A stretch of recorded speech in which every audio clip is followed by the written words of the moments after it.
Asibingelela abazali bonke wherever you're watching this program from. Siyanibingelela ebusuku namhlanje kuLwesithathu, the wonderful day. Siyabingelela wonke ama-followers 80 Power Hour who are loyal. Siyabonga kakhulu. It's always a pleasure and honor to have you in our show. Siyabingelela namhlanje ebusuku. Special greetings to all of our members of the Apostolic Faith Mission, our Bishop and the Lady Bishop and the entire family. We greet you all in the wonderful name of our Lord Jesus Christ. Amen. Siyabonga kakhulu namhlanje. Unyaka seyaphela manje siyawugoqa sisemaphethelweni lonyaka. Nathi sesirelaxile manje sesiyayikhipha. I know we are coming from ama topics abekade shisa kakhulu. Last week besipholile futhi sihleli lana nezinceku zikaNkulunkulu la besibuka khona izinto esikhule kukhulunywa zona sizama ukubheka ukungasikhona inezwi lenkosi. So siyabonga kakhulu Bishop Fino ukusihambela all the way from Cape Town. Siyabonga kakhulu naku umfundisi Nhleko for also participating. Siyabonga kakhulu. We always enjoy esonto liphelile sasinali yasho yethu yama ladies in pulpit nakhona kuhamba kahle. Siyambonga uNkulunkulu. Namhlanje ke ngithe angibize abaphathi bangala ngenhla. I have my dear brother umpostoli neyo Rathebe. Yes sir. Yes sir. My brother. Yes sir. Sapile. Sibingelele ababukeli be Power Hour. Yes. And we really do believe that this is going to be a blessed time in the presence of the Lord. It's always good to be here and thank you for the invite. Siyabonga. Thank you for always. We appreciate the work that you're doing, sir.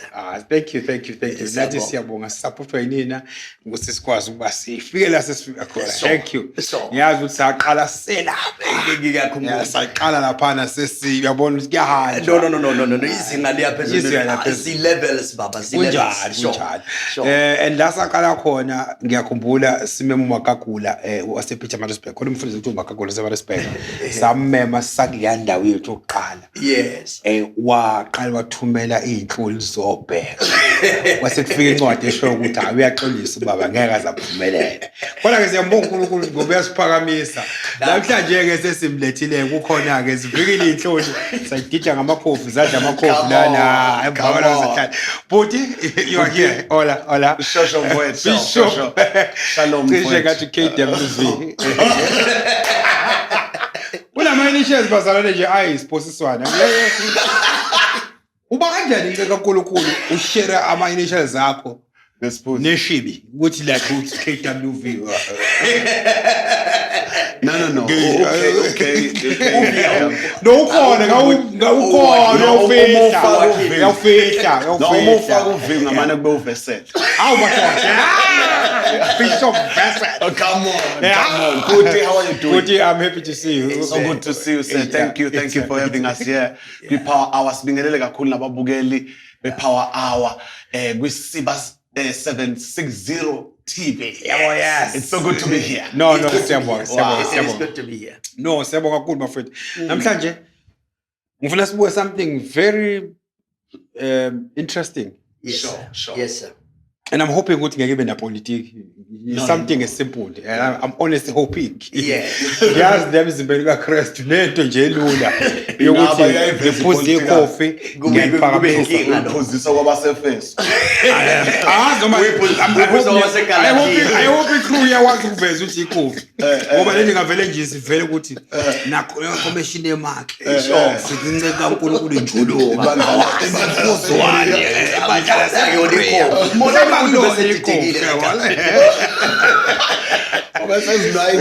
sakhe into engapheli njani ngimbona uRathebe esekhuluma into engapheli ngathi coffee linani no inkinga zomzimba umzimba kaKristu axakekile kuneyinkinga I know ayimzimba lo muntu ukuthi umzimba lo umuntu no sikhuluma generous sikhuluma generous izimpi zobizo njena izendlela futhi bazaza abagcwele manje ke uyabona lento esimple Bazalwane ngiyacela ngempela lethi sibe simple. Nawe uyibuka ngiyacela nje siyenze simple. Namhlanje sikhuluma ngoKhisimusi. That's right. Ngesingisi uChristmas. Come on. uKhisimusi sikhule kwinto enziwayo. That's right. Yes. And into engenze lento nginothise ukuthi nje isasasa lodwa likaKhisimusi seliyaphela. Kweminye imini seliphele ngisho kuphela. Okay. Sakhula thina sifuna ingubo zaKhisimusi. Sakhula sifuna ukwazi ukuthi kwenzakalani ngaloKhisimusi. Santa. Futhi sakhula sifuna ukwazi ukuthi obani abazayo ngaloKhisimusi. Because yila uzobona khona umzala nayo yonke into.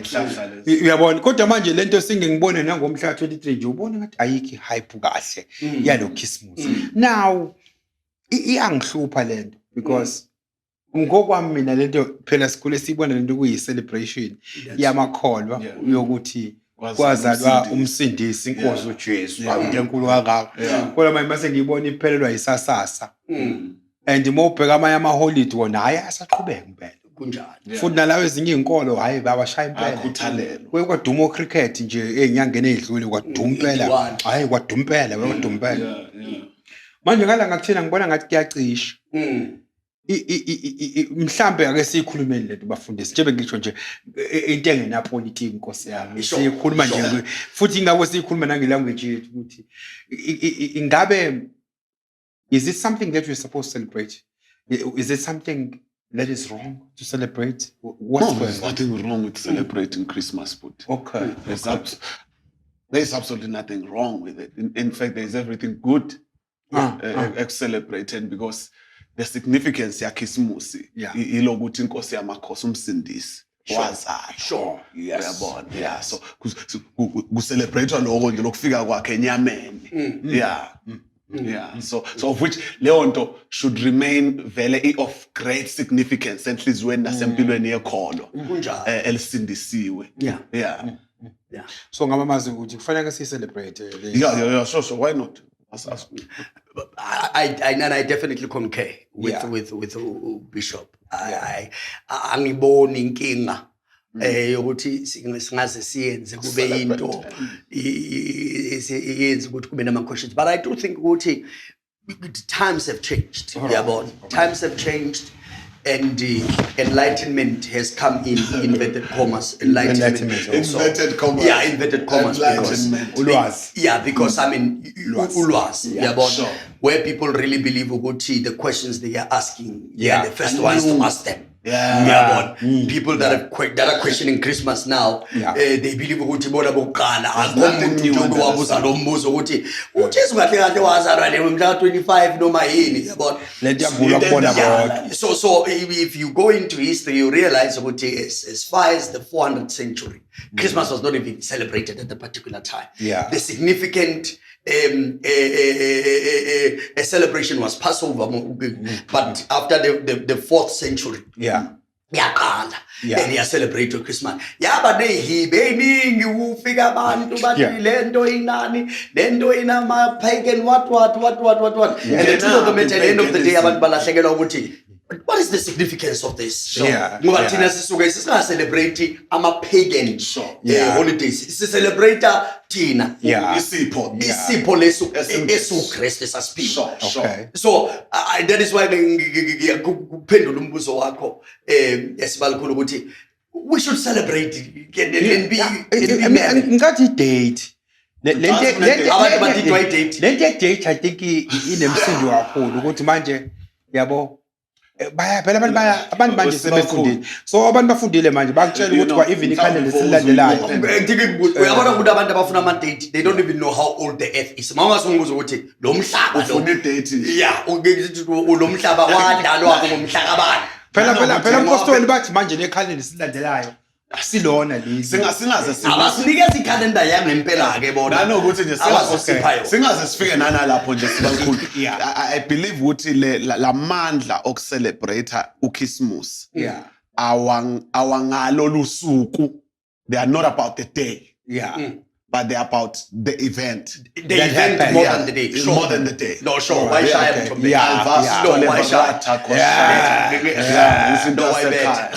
So it's about what happened more than when exactly did it happen. Sure. Uyabona siyayibona idate kodwa into ebaluleke kakhulu ukuthi usindisi wafika futhi wazalwa enyameni. Kunento enamandla nje engayikhota engxoxweni zethu na ukuthi somewhere akunanto ukuthi whether it's the Julian calendar, Gregorian calendar or what, somewhere in the calendar Jesus was born. Yes sir, Jesus was born.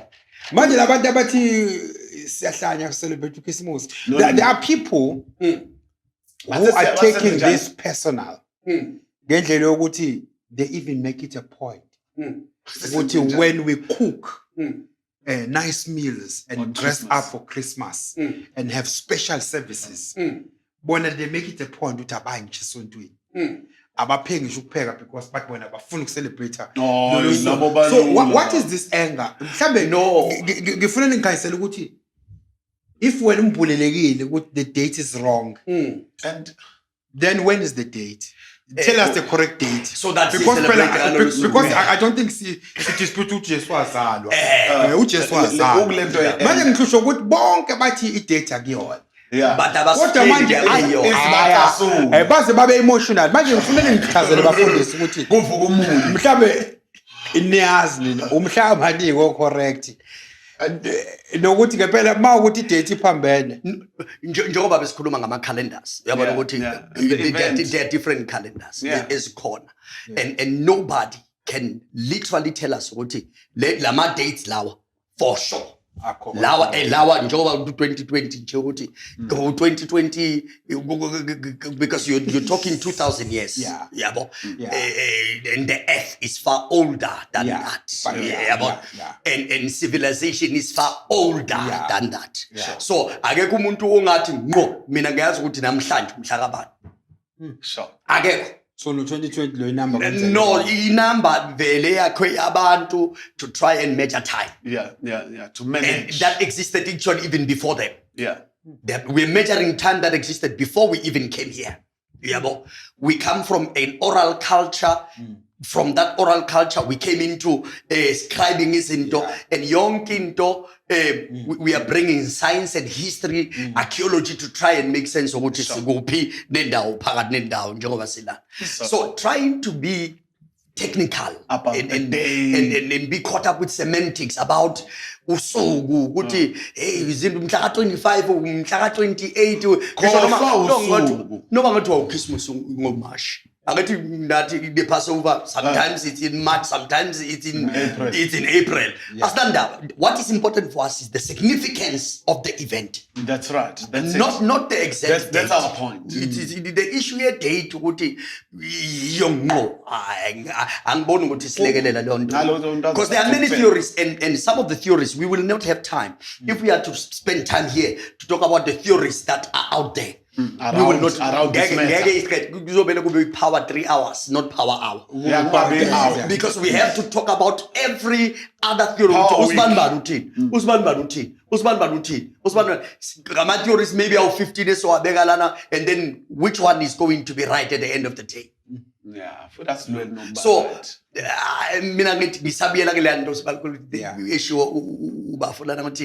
the significance of the event is more important than the exactness of the date. The date it's the 25th. Bafowethu kodwa mhlambe lento iyangihlupha. Okay. Lolwazi olungaka oseligcwele la emzimbeni kaKristu esiphikisana ngalo. Kwenzakalani ngoba wonke umuntu manje usevela nje into sikhule sifakaza manje usaba nokuyifakaza manje ngoba khona abalindile ukuthi nje balinde nezembe njengoba sikhuluma namanje njengoba sikhuluma nje iphuma lento bafowethu kwenzakalani ngoba one I can't say it's education. No. Because education indala ade abakhona. Sure. Khona amakhehlalala ayifundile ezidlula thina. So I can't say it's because abantu basebefundile manje because abantu befundile naqala. But iqhamuka lento manje ukuthi iverse uthi ulifunda khona abasebese kuthumela leli verse kwakungashiwo ukuthini. leli verse kwakusho what is happening iphuma blend the knowledge engaka no angithi vela kule nto ebesithi is the issue as well enlightenment yokuthi people believe that they are enlightened. Okay. And the questions they are asking, they are the first ones to ask them. And so they have there's this edge to enlighten people, to be ministers of correctional service. There's into that when you look at ministers of correctional service. Not everything that you are meant to correct in the body. Kukhona izinto that there are things that we grow in. Nolwazi esikhula kulona esumzimba kaKristu. There are things that we may have been wrong about in the past. And there's nothing wrong with us coming together to say, but we must there was an error here. That does not mean we must be enemies of each other. And we must be so harsh. Even our fathers that were coming before us, they operate at the level of their understanding. Does enlightenment mean, Norma, does it suggest that our forefathers because the way we are so enlightened manje, sometimes we're even making abafundi sasebekhulile basabe nje ukushumayela phambi kwabantu. Because everything abayishoyo thina siyahlasela. And now what is even confusing me, sasiniswa kushumayela bona labantu abangekho enlightened. Kusho ukuthi zakhetha into esasingayazi nathi. Because if bengasekho relevant, that is why I'm asking ukuthi I'm saying this because if you notice ama-poster ayikhishwa for inkonzo zakhishmusi aseshona phansi manje because abafundisi ziyasaba incinga kaNkulunkulu post ukuthi sine service ngoChristmas. We've got a special Christmas service on the 24th. We're gonna have dinner. Uyifaka nje bahlale phezulu kwakho bathi celebrate into yamademoni. Now iphuma uphi kanti lento bafethi why le enlightenment yenza ukuthi bidlize konke sasinako kudala. And then again it looks like we are the only people that do that to the izinto zethu thina ngamakholo. It seems thina sama Christians we question izinto zethu to our own destruction. So you mean Muslims are discussion? No, question is not because they are, no, because they know what is important. They know what is important. If people knew the importance of the birth of Christ, they wouldn't care when he was born. Yeah, sure. They wouldn't care. So we leave what's important and we major on the minors and we minor on the majors. We focus on things that isn't a tissue. Isn't ebalekile siyeke. Sizesikhohle ukuthi uJesu wazalwa. Sibanga nje ukuthi usuka kulona. Sikhohle ukuthi but at the end of the day Jesus was born. Which Jesus was born as a historical figure. History proves there was a man born by the name of Jesus. So even people that don't even believe in the Bible, history proves there is a historical figure of a man called Jesus.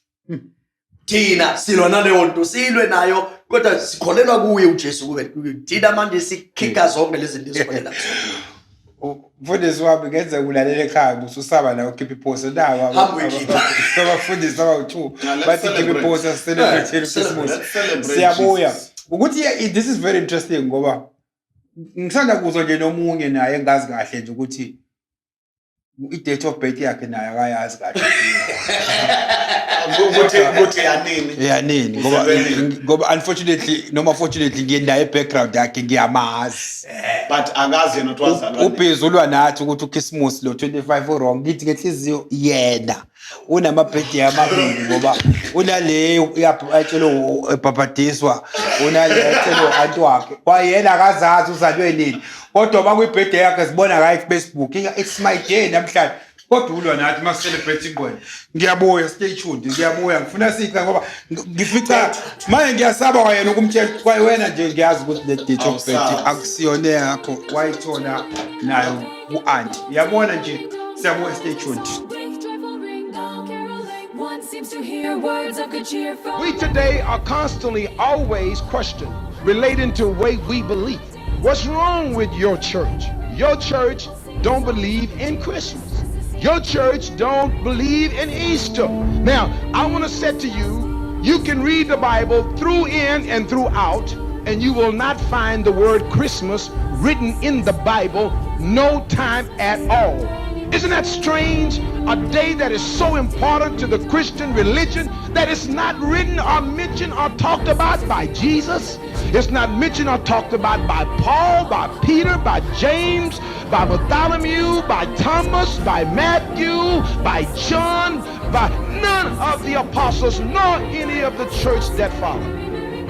He said, if any man preach any other gospel other than that which we have preached, the apostles speak, he said, let that man be accursed. Welcome back. Ngivale ngikhuluma indaba Nomnganakho. yomnganami. Uquestion date of birth yaJesu. Ongazazi. But una-2 yena noma date of birth. Ngempela into enjani le ukuthi kwayena ngoba enye wayitshelwa abapriest la ebhabhatiswa khona. Umbhabhatisi. Enye uyazi ngo-aunt wakhe. Ngithi mina ke la uthi ungenzeka ukuthi akusona wakho nawo. Yeah. La wabambile nawo ngenzeka umpriest wakupha nje. Yeah. No aunt nawe ayithandela nje umachi wakunika. Now go to busy question engwele ukuthi 25 wrong. Ngempela wasuthi. No, yilento that we said earlier on, which we love measuring on the minors and minoring on the majors, because the truth of the matter is the issue of the date. Uma uNkulunkulu ngabangabe ngathi bengasinikeza umusa, that we get out of that mindset, because it's an old thing, it's an old fable. And no matter how many people have raised the issue, Christmas is still celebrated worldwide. Anyway. So leonto lena izosiza sonke ukuthi singabe so preoccupied with the exact dates of the birth of Jesus. Let us be asibambe lokho ukuthi uJesu the event. Jesus was born. Jesus was born. That is what is important to us. And it's worth being celebrated. Yeah, and his birth is worth celebrating. And I must say, Mhlambe, for people that don't want to celebrate Christmas, if you don't want to celebrate it's okay not to celebrate Christmas if you don't want to celebrate and you see no significance. Abangali phela nathi abangalwi nathi abantu esinalento ukuthi thina siyathanda ukucelebrate njengaloku nathi singali nokulazisa mina ngifuna ukuswenga ngoChristmas ngifake ibhantshi lami ngibe muhle ube muhle go to church and have lunch with the family. We have a tradition we have a tradition yokuthi lena abafundisi yes yokuthi sengengibone nani ibhalile lapha incebo kaNkulunkulu ibhala ama message la ama chain esixhunyelwa wona lapha einkundleni zokuxhumana. Oh yes, abo Merry Christmas. Xmas. U-X. U-X umuphiki ngoba nginayo isho ka-X. U-X phela usho former. U-X usho ukuthi i-X ayikudloya. Ngidjeke ethi mina. Ayikudloyazi i-X. U-X uJesu wakudala futhi Yebo ngidjeke ukuthi yabale party manje ngoba no. X uyangilimaza ngoba ngazi u-X ba. Tuna celebrating Christmas. Christ Mass. Christmas. It is about Christmas. So it is about Christ. Okay. To us as Christians who celebrate it. Labantu abafaka u-X obviously lababalekela leli gama elithi Christ. And they replace the word Christ with Xmas just to avoid the issue yokuthi people don't subscribe necessarily to the Christian faith. But abanye ukungazi nje but abanye ukungazi yabona ukuthi uzama ukushaya short hand. Hayi ngobani. Omunye ukungazi. Avalazi Xmas unqana ukubhala uyabona. Kanti sowulahlekelwa amanoni ayo le. Ngivele ngilethike manje ngithothi vele indoda kaNkulunkulu. So X manje so X ngithi manje u-X umuphi angithi ngempela angithi you remember ukuthi the theory is that Christmas was celebrated by pagans. It was a pagan holiday. And it was celebrated by and all of those things and all of these things that we read and we researched on and they actually after researching on them, after reading all the theories, after reading everything, still to me they don't matter. So we are not talking here from an ignorance point of view. Like don't know. Because the theories are nullified kuzalwa kwesho. Just because the reason we don't talk about those things because they hold no water to us. They are very relevant. Sorry, ngifuna ukuzwa uthi we've got the information. A lot of it. Most of it. We're not trying to boast. We have information, we have read, we have researched. I can discuss regarding Christmas. I hope you will. Sure. We know. See, and it says Funde and it says Funde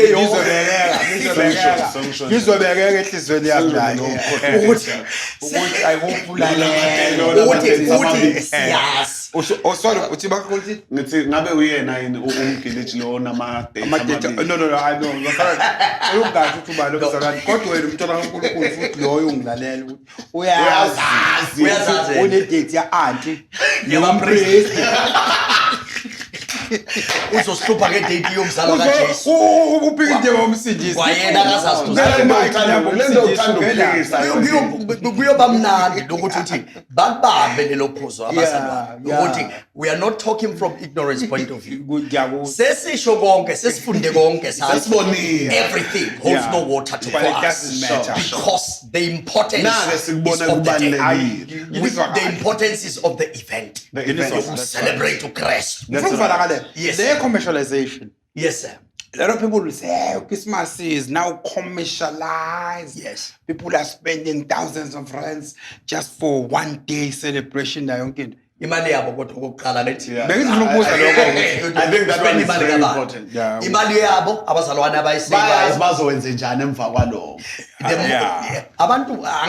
Again, Christmas holds it's a special time of giving. Sure. It has been celebrated traditionally. Yes. It's time, whether people are Christians, Muslims, Jews, it doesn't matter. That time, that festive, that time here festive. Everybody saves money. People travel. People have already traveled, for Christmas holidays. Christmas holidays. Christmas holidades. During Christmas, even people are not Christians. Even those that are not Christians, they say we will be at for Christmas. So at the end of the day, in Temnant, bonke significance that they are celebrating around Christ. And it's time of giving. I think the commercialization part of it comes into that. People buy gifts, people travel, people spend time with family. And because of that, there is that little bit, it's now commercialized. It's no longer just about a religious celebration. It is now about commercialization. And for me, if people can afford, and they do that within their means, let them do it. Phela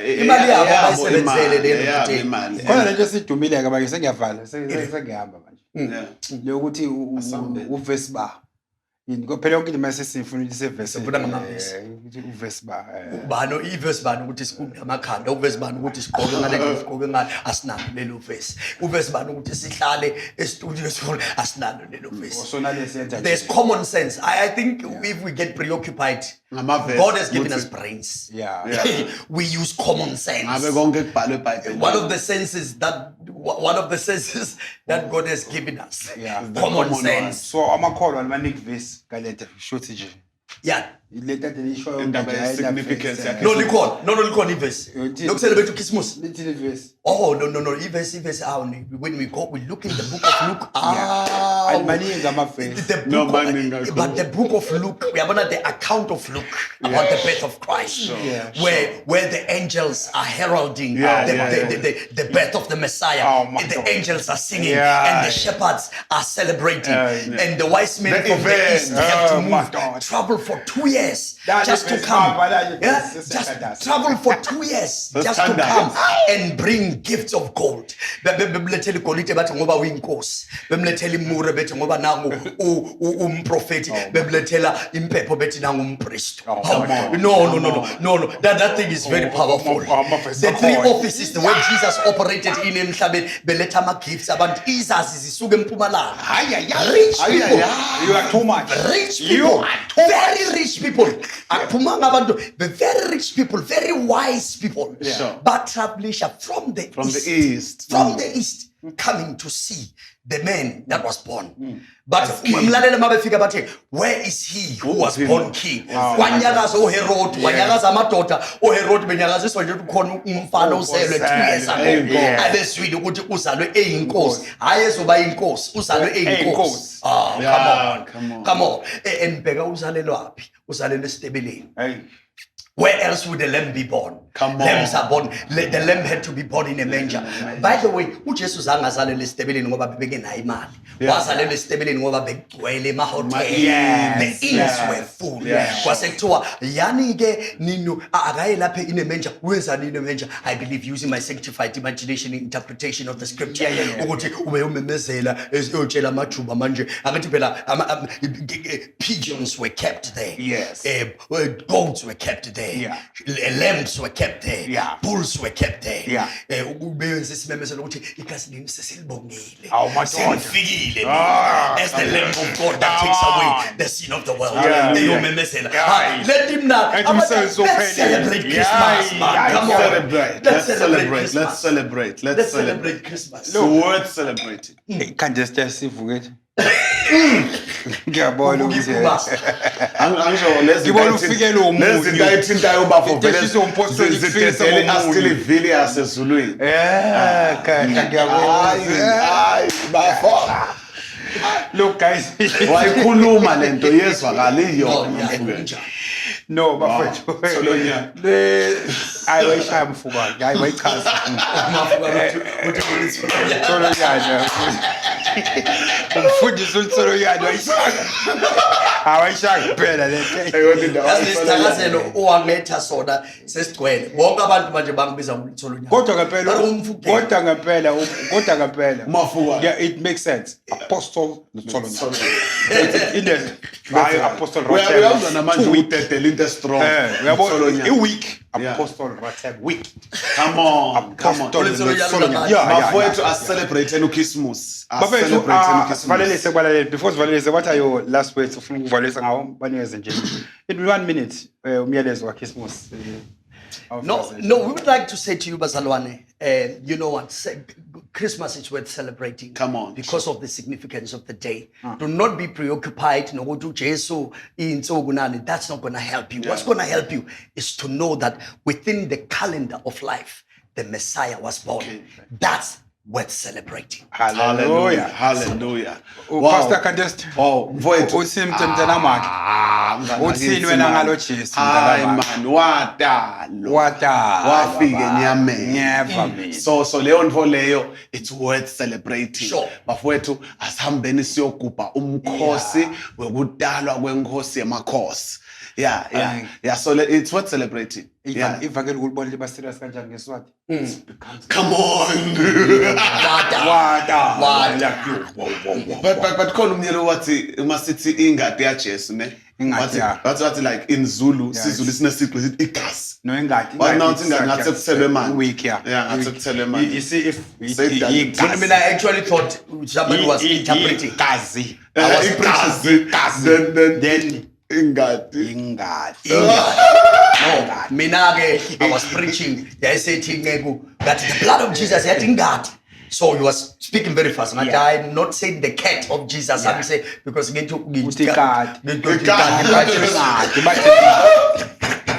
Come on.